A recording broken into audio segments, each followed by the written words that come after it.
What's up YouTube? So it is comic book day, which arguably is one of the best days of the week apart from Saturday. But we have got some really good comics this week. I'm going to cut it down. In this video I'm going to be talking about Batman number 3 and Superman number 3, and then I'll have a Birds of Prey video.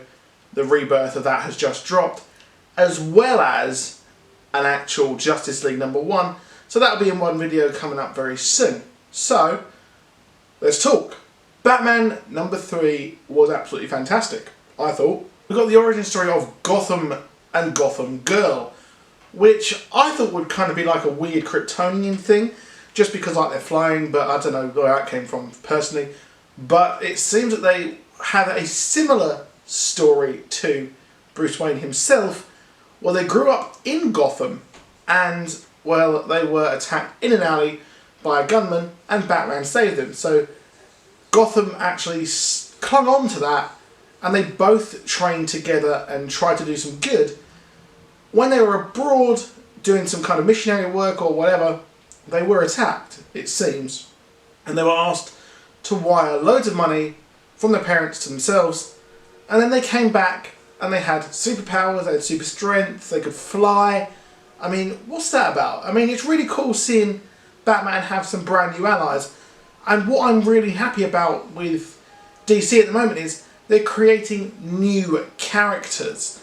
Unlike Marvel, where we're getting like Dr. Doom's Iron Man, Riri Williams is Iron Man. I mean, they're just creating brand new characters, which is good in my opinion. But I'm not sure how much I trust them, considering we don't know how they got their powers just yet, which is very, very odd. But it was a very enjoyable read, and I'm excited to see where this goes, and I am happy to see that Bruce Wayne does not fully trust them, and is trying to get the full information out of their parents, because last month or last week, or whenever the last issue was, I was worried that he was blindly trusting them as they moved forward, and he was just aligning himself with them instantly, which I didn't really think that Bruce Wayne would actually do, personally. I'm not too hot on the design of Gotham and Gotham Girl. It looks a bit, just a bit naff, but I guess there's not much you can really do, to be honest. They're trying to become the stereotypical superhero that they've seen throughout. And it's cool they mentioned like the 0 year, Joker, etc. that they have lived under. However, they've fallen foul of Hugo Strange and the Psycho Pirate. Now I'm interested to see if Psycho Pirate is actually a villain. In this, it doesn't really look like he's siding with Hugo Strange.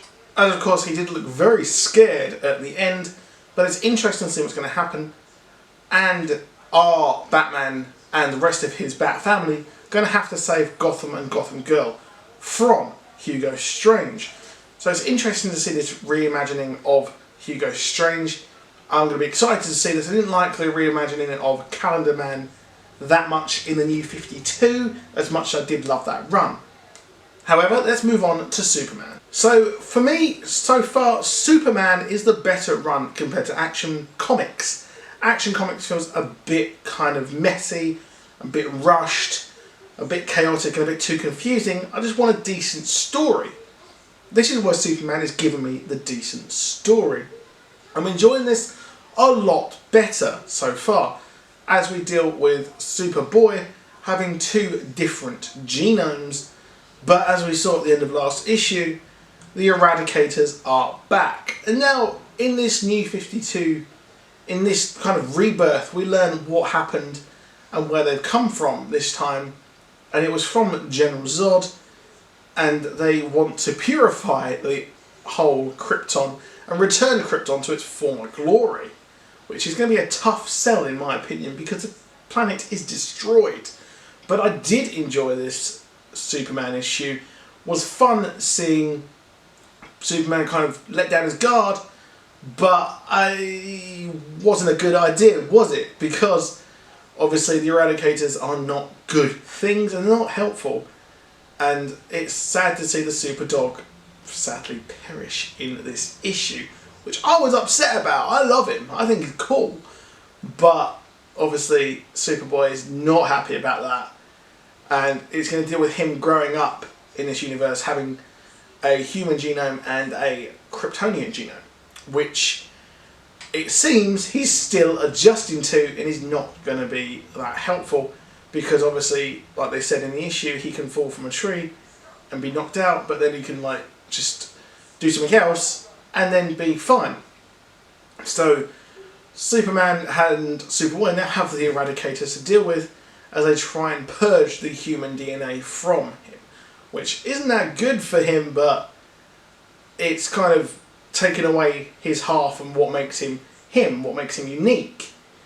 But I did really like what they're doing with this, and like where they're going with it. It's going to be fun to see where this goes, in my opinion, and it's a lot better than what's going on over on Action Comics.